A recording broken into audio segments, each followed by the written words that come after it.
प्रशांतचा जन्म 15 ऑक्टोबर 1995 ला झाला. 5 सप्टेंबर 2020 रोजी त्याचं वय किती असेल हे आपल्याला काढायचं आहे. वर्ष लिहून घ्यायचंय. 15 ऑक्टोबर घेतला आपण. 15 ऑक्टोबर म्हणजे 10वा महिना आणि 1995 आपण इथून लिहून घेतलेला आहे. 5 सप्टेंबर, सप्टेंबर म्हणजे किती तर 9वा महिना या ठिकाणी आणि नंतर इथे 2020 लिहून घ्यायचं आहे. आता 5 मधून 15 जात नाहीत म्हणून हा 9वा महिना काढून टाका. इथे करा 8वा महिना.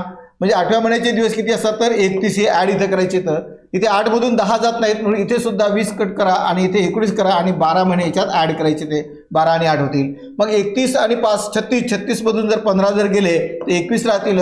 12 आणि 8 20, 20 मधून 10 जर गेले ते 10 शिल्लक राहतील आणि 2019 मधून 95 जर शिल्लक केले आपण तर 24 वर्ष. म्हणून 24 वर्ष 10 महिने 21 दिवस प्रशांतचं वय असेल. जर व्हिडिओ आवडला असेल तर लाईक करा, शेअर करा, सबस्क्राईब करा. थँक्यू.